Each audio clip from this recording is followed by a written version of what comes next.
Okay, let's get into it. We are doing a deep dive today into a pretty unique world, the world of niche high craft cultivation. Right. And we're looking at one program in particular that has built its entire reputation, and it's a global one, on a single, really specific doctrine. Waka Grown soil is king drip doctrine. Exactly. And it's so much more than just, a catchy phrase. It's a whole operating philosophy. It really is. For anyone out there interested in business models that kind of go against the grain, Yeah. I mean, they prioritize intense quality control and, well, brand scarcity over just scaling up. Right, over maximizing volume. Waka Grown is the case study for that. This whole dive matters to you, the listener, because it shows you how a niche producer can just set an elite industry benchmark By not compromising. by refusing to compromise on their craft, period.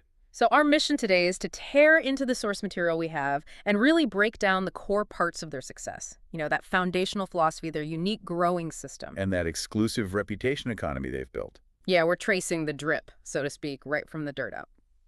So let's start at the beginning, the origins. You have to. We've got to start with the early roots. Yeah. The material places the very, very beginning of this whole thing in Idaho. Which is interesting in itself. It is. And it wasn't started with, like, a bunch of venture capital or some grand business plan. The sources are really clear on this. What do they say?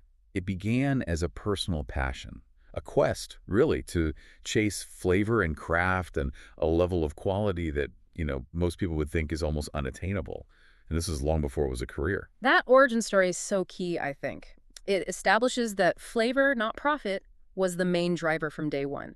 It's a hunt for perfection. It is. So let's fast forward to where they operate today, because that's critical to their whole identity. They're in the Northwest corridor, right? Right near the Oregon line specifically. And that location gives birth to what the sources call the border-grown mindset. What does that mean exactly? Well, it means this isn't some huge outdoor farm. It's a small batch indoor program. And being in that corridor, it forces a certain discipline. They keep it small on purpose because the focus is on hyper-control, on consistency, and above all, maximizing flavor. So they're actively choosing that high control environment over the money you could make from, a massive scale operation. Deliberately. Mm. So the location creates the scarcity, Yeah. and that mindset enforces the discipline. And that entire approach, that discipline, it all flows from one simple permanent statement that's their foundation. Soil is king. That's it. That is the entire baseline. And when your foundation is that clear soil is king, it dictates every single decision you make, especially the technical ones. How so? It means all your resources, all your attention, it's hyper-focused on the substrate, on the root zone, because they believe that's the only way to fully express the genetic potential of their plants. Which brings us right into the really interesting part of this deep dive, the methodology. Yeah, the nitty-gritty. This is where I think we need to spend some real time because it shows a fascinating trade-off they made. They started out with a focus on what's called veganic methods. Right, and that evolution in the dirt is what's so fascinating. So what are veganic methods and why did they move past them? Generally speaking, veganic methods are known for purity. You're relying only on plant-based nutrients, minimizing any outside chemical inputs. Okay, so that fits perfectly with the soil is king idea, at least in theory. In theory, it aligns beautifully. But the sources show they evolved. Right, so why shift away from that purity? Doesn't that risk, betraying the core idea? And that's the tension that makes this so interesting. The evolution led them to where they are now, a highly focused carbon-based synganic system. Okay, let's define that. Synganic. The sources imply that while the veganic approach is pure, it can sometimes struggle with the consistency and the precision you need for truly elite output. Ah, so trying to get the exact same result batch after batch after batch. Exactly. So synganic is a hybrid approach. It keeps that deep commitment to the soil, the beneficial carbon inputs, that's the carbon-based part. But it means they introduce very precise, highly controlled synthetic inputs. So not just throwing chemicals at it, it's targeted. Extremely targeted. If you connect this to the big picture, the goal of this shift was twofold. First, tighten up the inputs, make them totally predictable. Okay. And second, use that precision to push even deeper flavor expression from the soil. They didn't abandon the soil. They just found a way to precisely command it. To get the same elite profile every single time. Every time. No variation. So they basically traded some of that philosophical purity for methodological precision. The soil is still king, but now it's served by this incredibly disciplined, controlled system. You got it. They solved the consistency problem. And once you perfect a product like that, you need to prove it. Which brings us to their branding. And this is where the signaling is it's masterful. So February 2023, they launched a Twitter account. The name is The Drip King. But it's what's not there that says everything. The account is age-gated, and you can't buy anything. There is nothing for sale online. And that choice sends an immediate, unmistakable message. Exclusivity. Total exclusivity. When a brand refuses to do e-commerce, when they control who even sees their content, it signals something different. And the fact that an industry giant like Cookies Global follows them. On this super controlled platform. That's the ultimate validation. The source material calls this prioritizing quality over noise.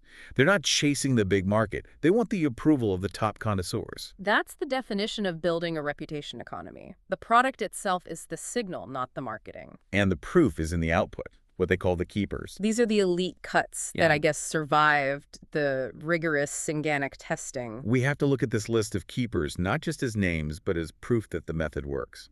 The roster includes Fatso number 3, Mafi number 2. Blueberry Tarts number 2, Zkittlez Dosidos number 3.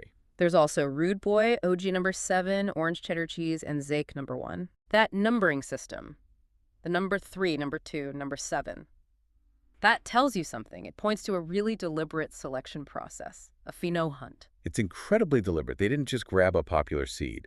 They hunted for specific versions of that genetic line. The ones that responded best to their specific system. Absolutely. Those numbers mean they're looking for a very specific, often rare, expression of the genetics, the one that performs at its peak under their strict regime. And what are the results? What are the quality characteristics we see across all these keepers? It's exactly what the methodology is designed for. Dense, almost impossibly thick frost.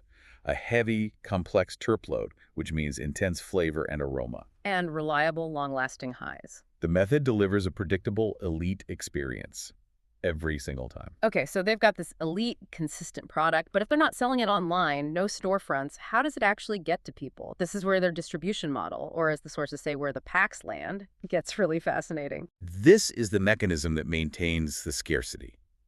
It reinforces the high status of the drip. It's not just logistics, it's a curated network. Exactly. Waka Grown's jars move through very specific, established connoisseur channels. And we should name them because their association is part of the brand. We're talking about Buddy's, Bodega, Bay Farms, and Verified Wave. Yep. And these are respected names. They're essentially vouching for the quality. They're lending their own reputational capital to the product. So the whole distribution model isn't built on, like, push marketing. It's built entirely on reputation. And repeat demand. The channels have to be exclusive because the supply is so limited. It's a closed-loop system that reinforces that original choice.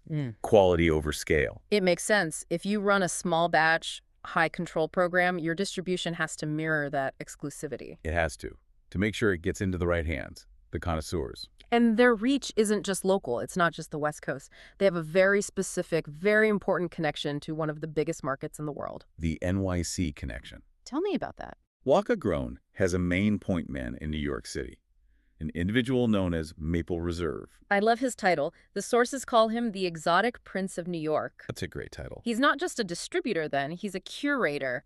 He places the drip where it belongs in that super competitive NYC market. He ensures it keeps its exclusive status, its visibility among the elite buyers. And that title, Exotic Prince, it also tells you about the nature of the product. It's not just quality, it's status. It's status. It signals you're getting something scarce, something coveted, something that defines the peak of the craft right now.